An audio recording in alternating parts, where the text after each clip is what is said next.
Welcome to another episode of the Yap-shap podcast with me, Ammaar Hussain, and my co-host. And me, Edith Berryman. And today we are discussing ADHD. Is ADHD overdiagnosed? Or is it that we've gained a better understanding of the That's the condition? narrative all over social media. Quite a lot, that it's just overdiagnosed. Everyone's got it. Everyone's self-diagnosing. And it pisses me off, quite frankly.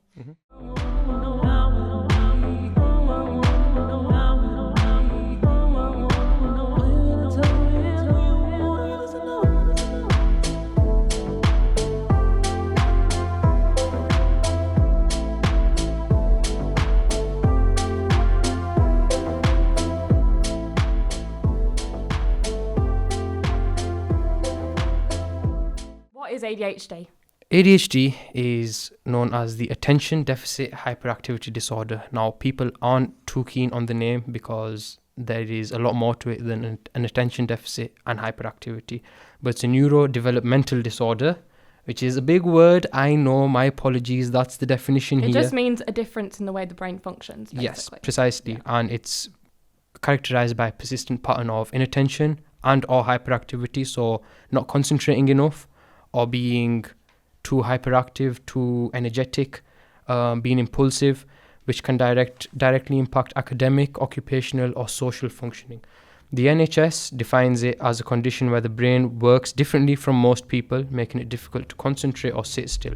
It's considered a lifespan disorder, meaning while it often begins in childhood, symptoms frequently persist into adulthood and can develop into chronic illnesses such as dementia. It's genetic, isn't it? So it's not like anxiety and depression that can happen when you go through an event. Research suggests there are genetic elements of it that if you do have it, then there's a chance your parents could have it, your grandparents could have it, and Can I just make it so clear? Like ADHD, it's not a lack of attention. It's just the brain's difficulty of controlling where that attention goes. Now, why are we talking about ADHD today? Because of the narrative that people say that ADHD is overdiagnosed. And genuinely, like, number one, that doesn't make any sense because they've been seeing ADHD in people from 200 years ago. Yeah. But it was mainly in Even boys. more. For me, I've got the first reported instance of ADHD being like a symptom being reported is 1775 by German physician Melchior Adam Wiecard. I know I've definitely said that name wrong, but he published the first known description of ADHD-like behaviours. That was in 1775. It's crazy. So it's not a matter of... Yeah, like doctors described children who were like disruptive and couldn't sit still. Yeah. Like 200 years ago, that far back. But it was seen as a childhood disorder because of masking. And it was first spotted in schools. It presents in girls and boys differently. So because it was in schools, boys kind of, they present ADHD outwards. And more hyperactive. I want to go into that sort of later symptoms. because that is really interesting. Yeah, why. but that is mainly it for boys. Hyperactivity and impulsivity is more common in men and boys. So they were disrupting. Yeah, they were disrupting the classroom, and so teachers were like only looking at them and only referring to them, whereas girls were more inattentive. So the teachers weren't focusing on them. So boys got referred, boys got studied, etc. And then in 1968, it was actually called the hyperkinetic reaction of childhood, which just means motion beyond the norm. Oh, and then changed. Do you want to talk about that a little bit more? I mean, that was just the name they gave it in 1968. Say the name again. Hyperkinetic reaction of childhood. Yes, yeah, no, I've heard that. So it just means like over motion. Like, do you know what I mean, in childhood? And then that's just what they call ADHD. There's no like third or fourth way about that. It's just what ADHD was known as at the time. And then in 1980 changed to ADD, Attention Deficit Disorder. And then they realised it wasn't just about attention, but also hyperactivity. And then in 1987, ADHD. And the crazy thing is, they only started researching ADHD in women in 2002. And there still isn't enough research done. Absolutely not. No. And I think, that's like all about ADHD is a question, but also like, why is it not overdiagnosed? And I think a massive answer to that is that, people have been left out of this research. Yeah. Because it was just mainly done on boys. And now all of a sudden I was watching a TikTok and it was doing further research on ADHD and they were doing research on rats. And I was like, so we're getting more information doing studies on rats, but we can't actually do research and find out. I mean, was that like giving the rats medication? Because animal testing. No, it was looking for ADHD symptoms in rats, and it was finding out. I think it was relating to gut health. That gut health is directly linked with dopamine levels. That's what they were finding. And in ADHD, dopamine is one of the main neurochemicals that is. It is brain development slower. In people with ADHD, it develops at different speeds. Not baseline dopamine levels are low. Yeah, and dopamine's it's in control of like movement, attention, sleep, learning. That's crucial. And it's not that your brain isn't processing enough dopamine, it's just that it's going into different things. That's why you can have hyperfocus on things that don't necessarily you need to do, and things you need to do, you're not getting enough dopamine to be able to do them. Yeah. Does that make sense? Yeah, it does, because people with ADHD, their baseline dopamine levels are already below the average neurotypical persons. So neurotypical is somebody that is, by society's norms, normal. They are already below, and even with support, you usually get those dopamine levels to a baseline, so you're never at an advantage. You're just trying to get it up to the norm, to what society standards are. Going into a little bit more depth about what ADHD is, we already said it was a neurodevelopmental disorder, and it's classified as that by the World Health Organization. Now, there seems to be a thing of, is ADHD a sign of neurodivergence? Is it a disability? Is it a mental health condition? Is it a combination, or all three of those things? And like I said, it's classified as a neurodevelopmental disorder by the World Health Organization. Now, what neurodivergence is it's an umbrella term that's preferred by many with lived experience, and it describes brains that function differently from the typical norm. So like you were saying, neurodivergence and ADHD is just your brain is like wired differently, and that's just that's something that you're born with. Like is it like dyslexia, autism? It comes under that rather than anxiety and depression, which are mental health illnesses. Right, yeah. And that's what I was going into, because while ADHD and mental health have links, it is distinct from mental illnesses. People with ADHD are at a higher risk of developing mental health issues like anxiety, depression, and different trauma responses like PTSD and CPTSD, but it's still distinct from a mental illness. It is also considered a disability because it's a condition that can cause significant functional impairment, and that's why the term disorder is used in the definition, and that's used clinically. So it is classed as a disability and a neurodevelopmental disorder. It's not classed as a mental health condition because it's distinct from it. It's not uncommon either. That's the thing. I mean, there's 2.5 million people in the UK who have ADHD. That's 5% of young people and children and 4% of adults. Yeah. It's a bit less than adults because masking can become a thing. Yeah. And masking's basically just trying to hide symptoms. People don't understand how much they're struggling, hiding, suppressing, compensating, for being disorganized, for being, having a million thoughts running through your head. And, as an adult, you aren't supervised with structures like you are as a child. So you have to learn to cope and mask without any help. And that's why I was gonna get into the numbers, and I think I'll just quickly do a quick run through of the numbers, and then I'll let you start talking about the chronic misdiagnosis in women, because that's something that I want us to talk about as well in particular. But the estimated total ADHD prevalence, so the potential cases of it, in research done by the National Institute for Health and Care Excellence, also known as NICE, I'll refer to them as NICE, the public body that's responsible for providing national guidance and advice to improve health and social care in the UK, and the Independent ADHD Task Force, which was commissioned by NHS England to address the sharp rise in demand for services and significant pressures on existing care pathways. They found that 3 to 4% of adults in the UK had ADHD. Like Edith said, that's between 2 and 3 million adults. For children in the world, it's 5%, and applied to the population based on the 2020 census in the UK, that's approximately 3.5 million. although the exact numbers depend on the specific child to adult population ratio. I don't need to go into the ins and outs of that, but roughly. Yeah, it's basically just not rare. No. And that's why people are coming up like, why is overdiagnosed, this narrative, which I hate.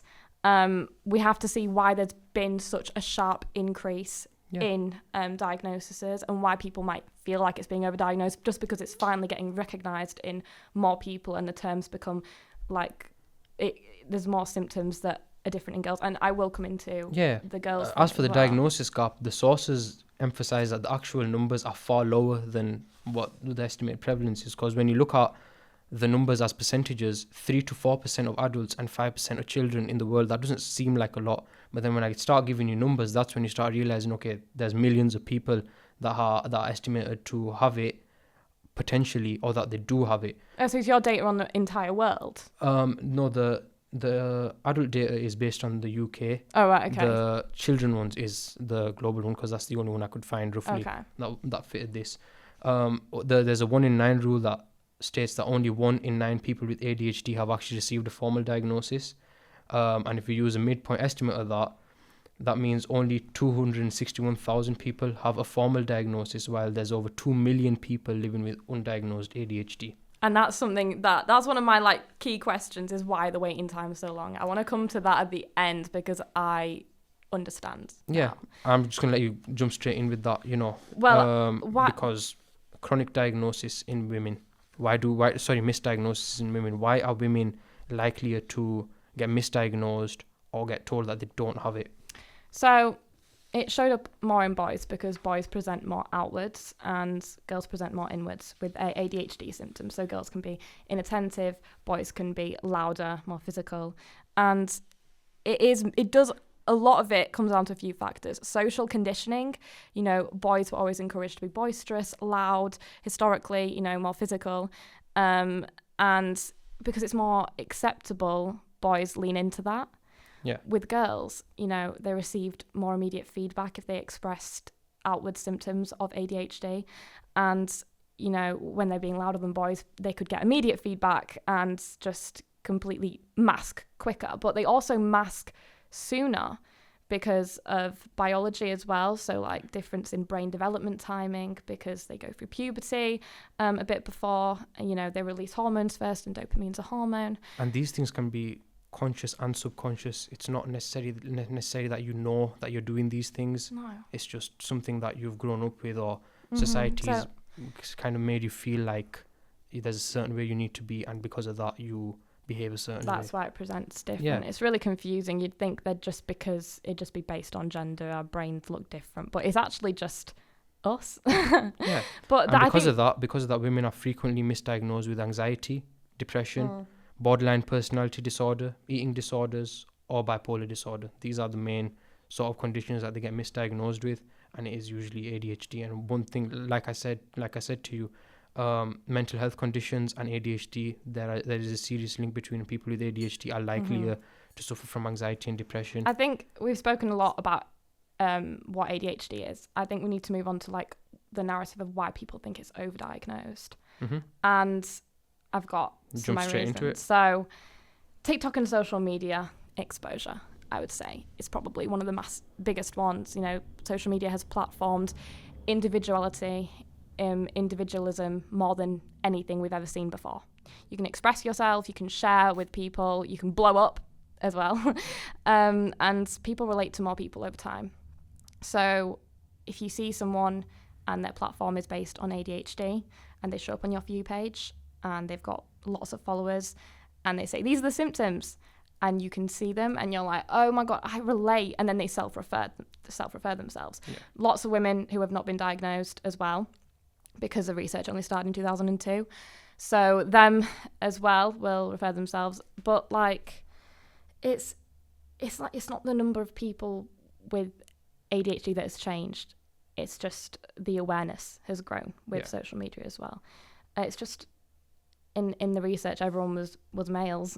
And now the women are getting diagnosed. I think it's just grossly incorrect to say that it's being overdiagnosed when we're just being noticed. No, the academics are saying it's actually grossly underdiagnosed, not overdiagnosed. The research suggests it's underdiagnosed, and There needs to be more support in place for people to take the pathways to get their diagnosis and get the support that they need, and also for people to understand what ADHD is, because like you said, because there's a specific way boys are, and it's often been viewed as the as a male disorder, hyperactivity, impulsivity, and that's something you see in boys.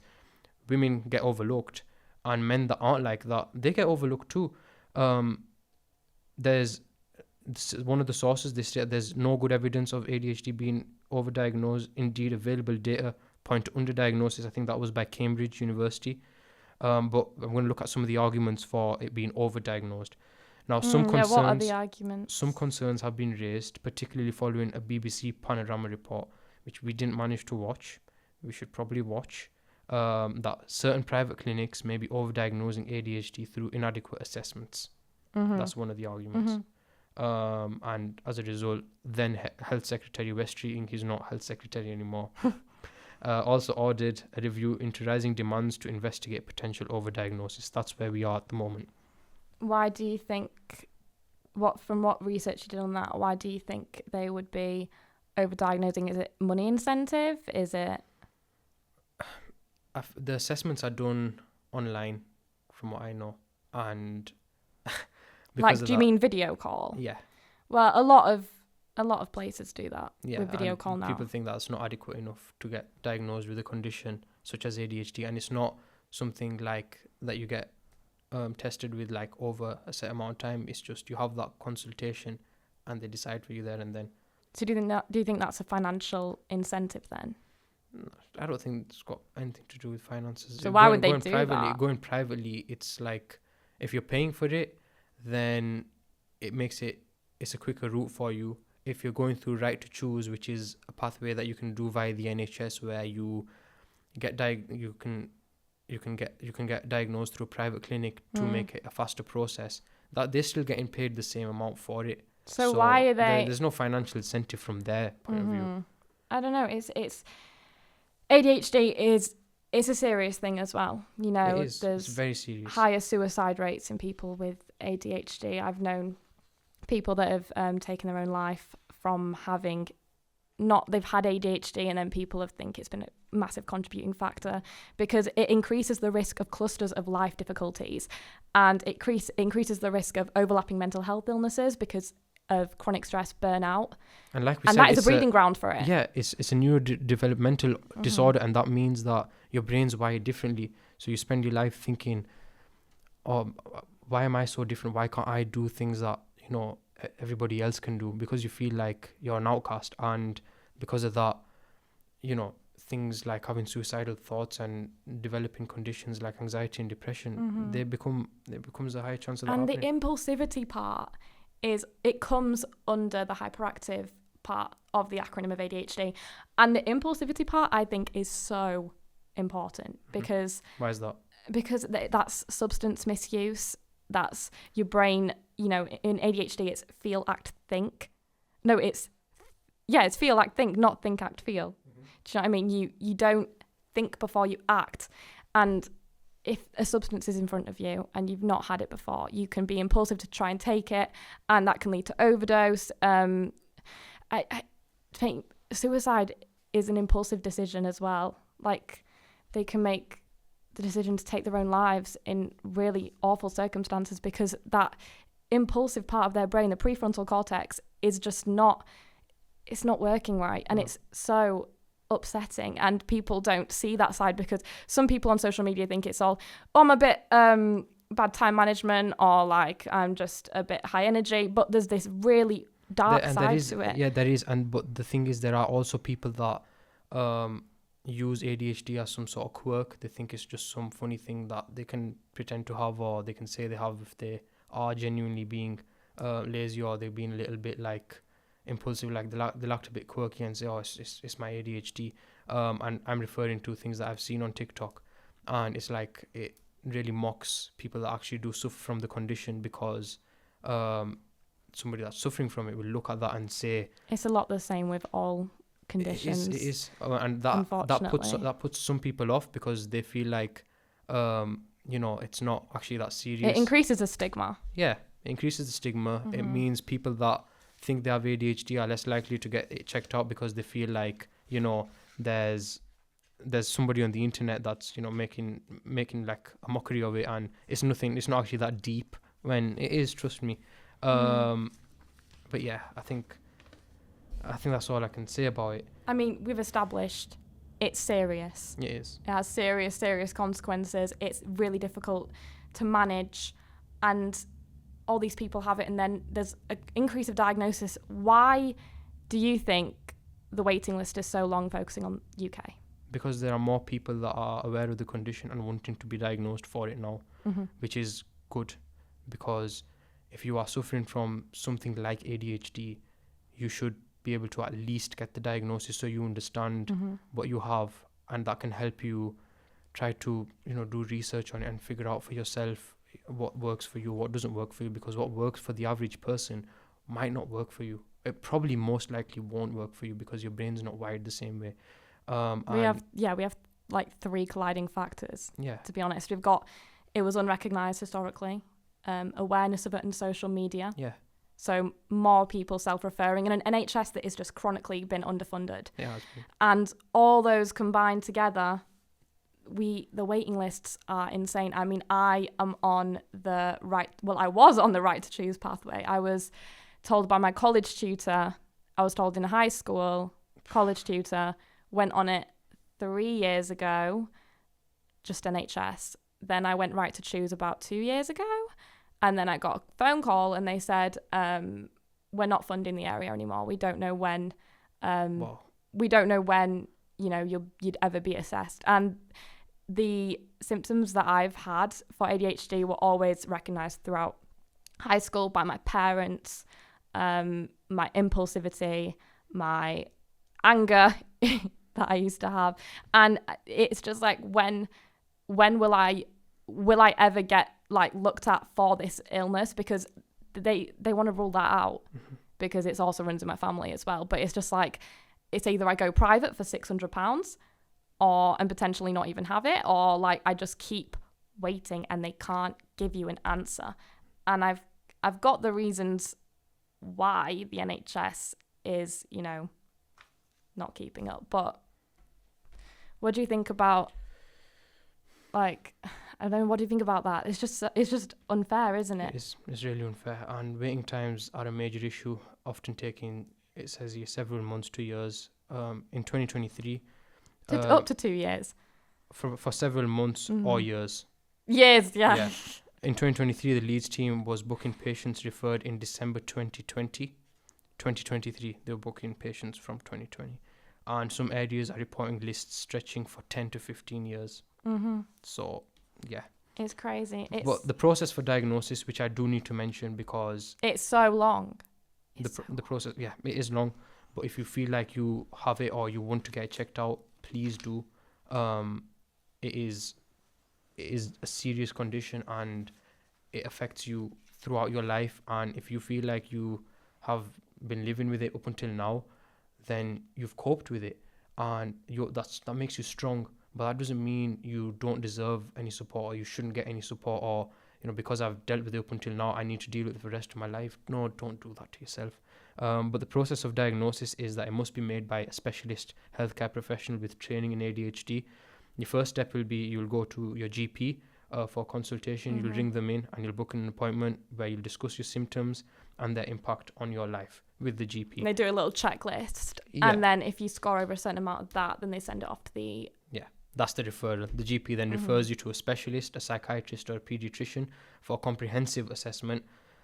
This is where they will actually diagnose you with ADHD. They give you even more questionnaires before that as well. Yes. It's so many questionnaires.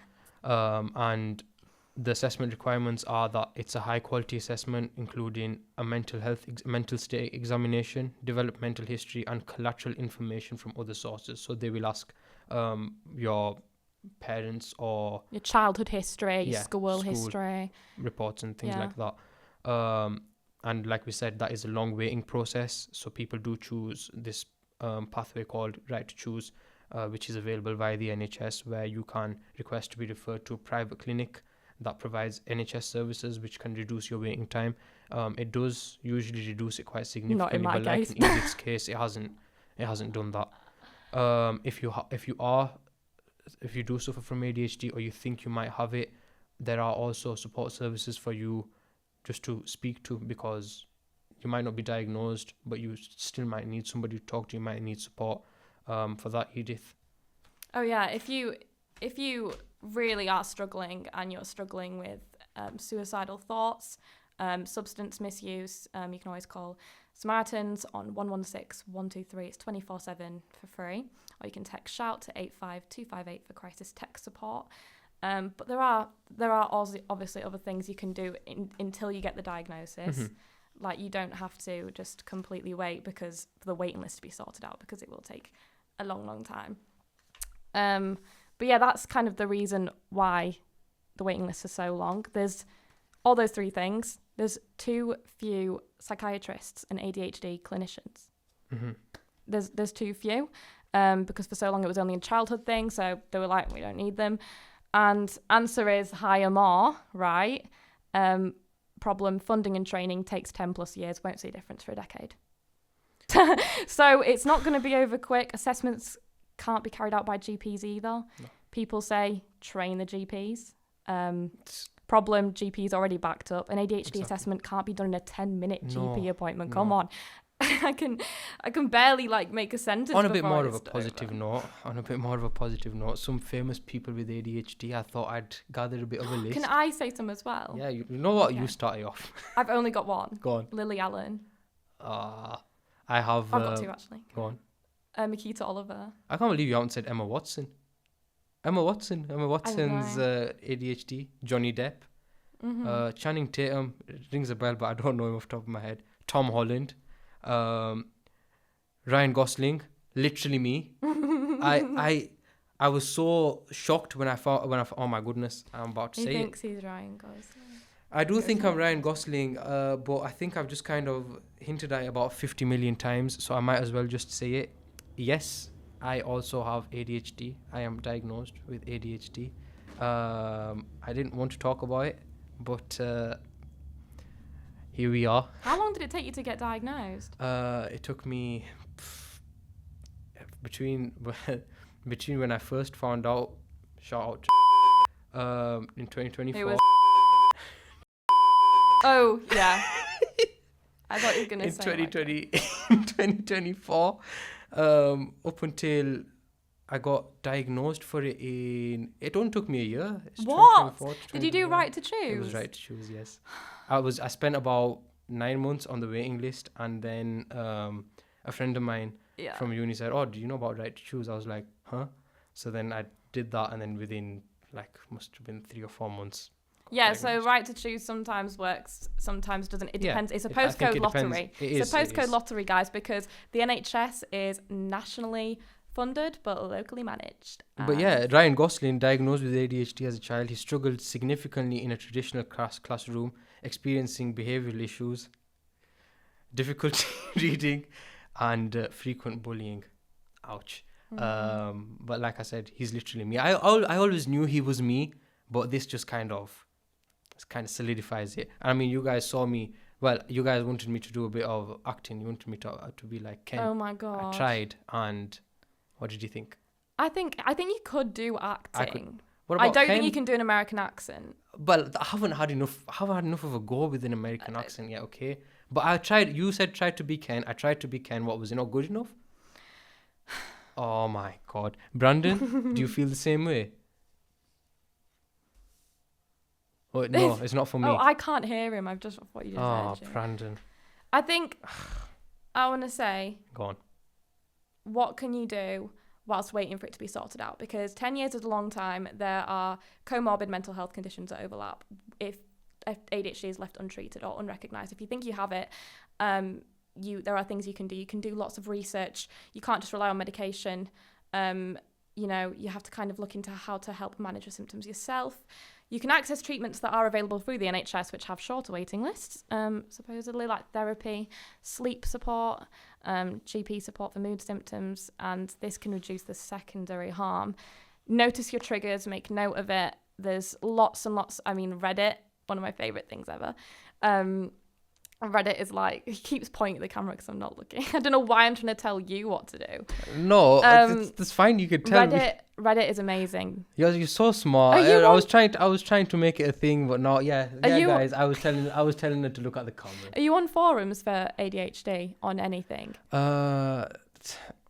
No. Really? I do research. I do a lot of research, but I'm not actively like on any support groups. I'm really nosy. I don't recommend that you do that. Please do access forums and support groups. But for like a support forums, I guess, or don't compare yourself to anyone else's direct.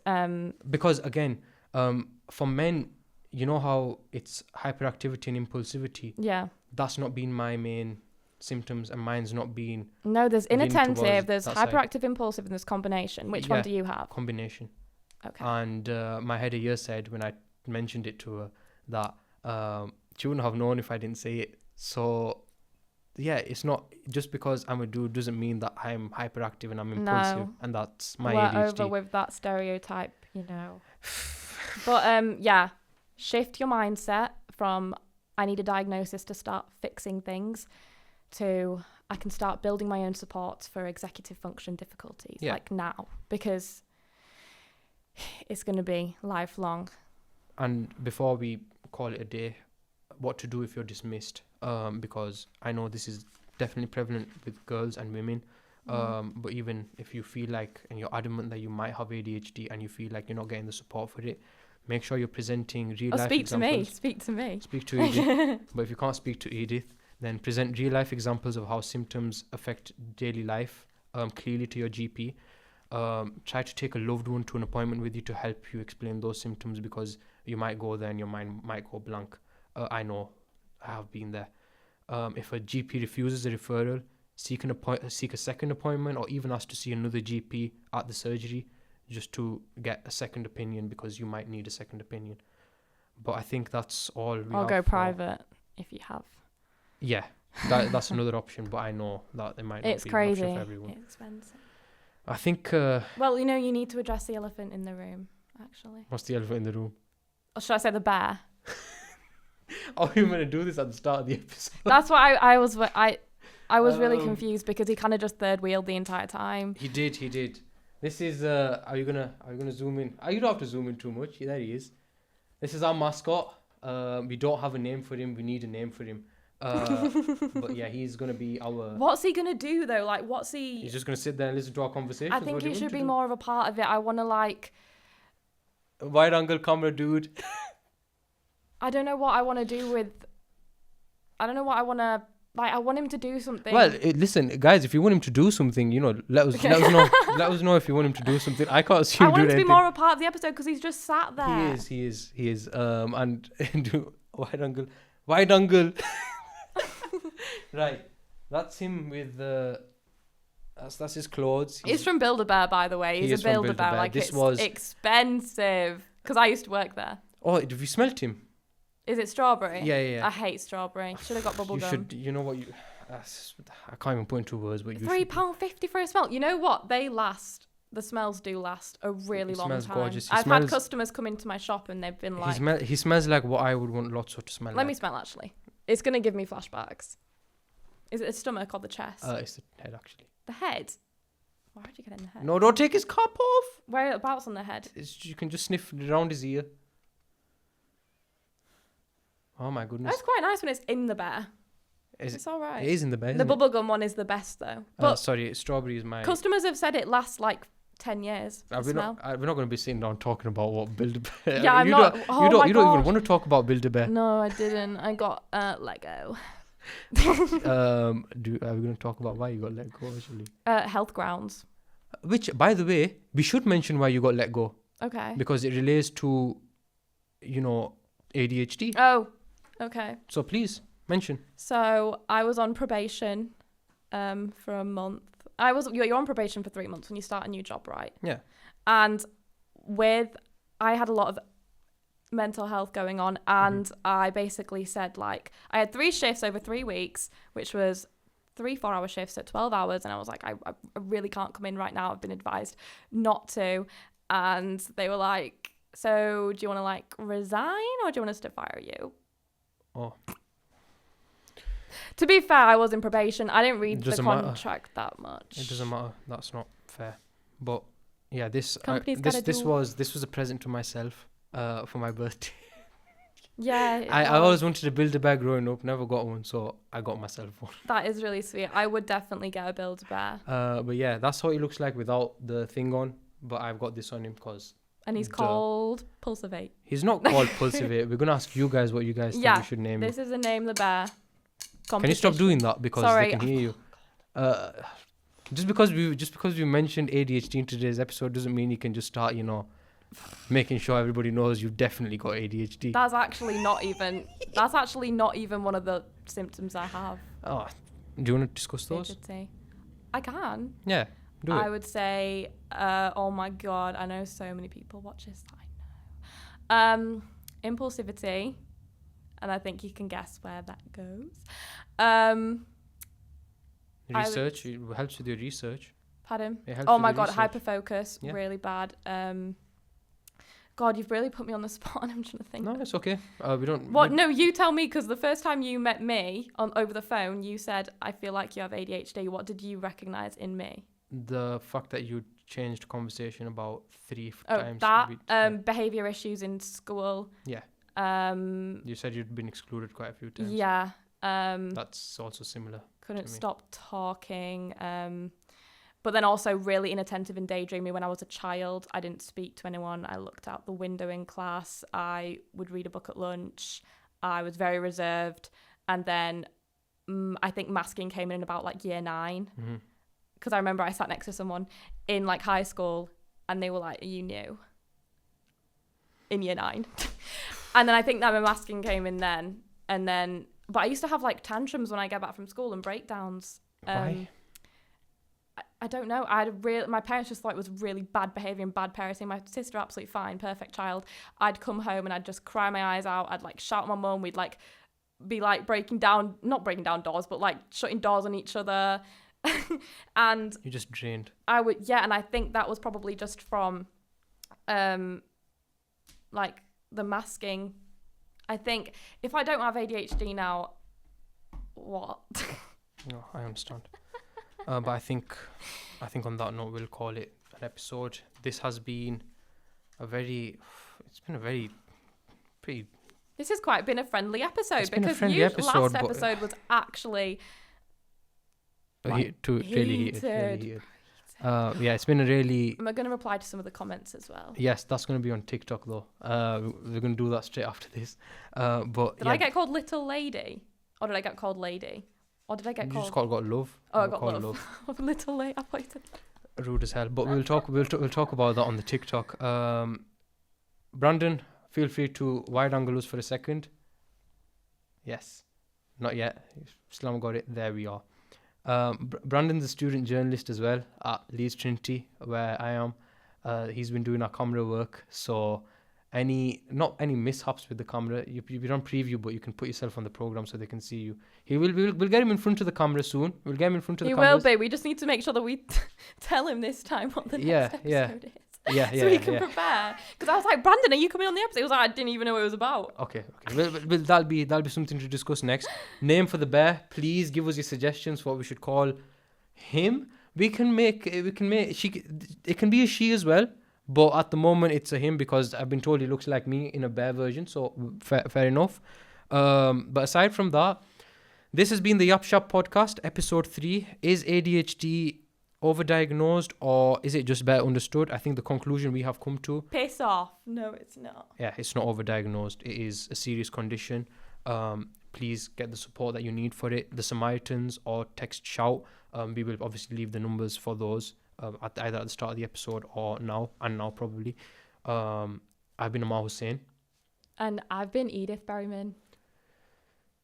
You're going to have to put it back on me. Lots of love. And peace. No, you messed it up, Brandon. Back on me. Lots of love and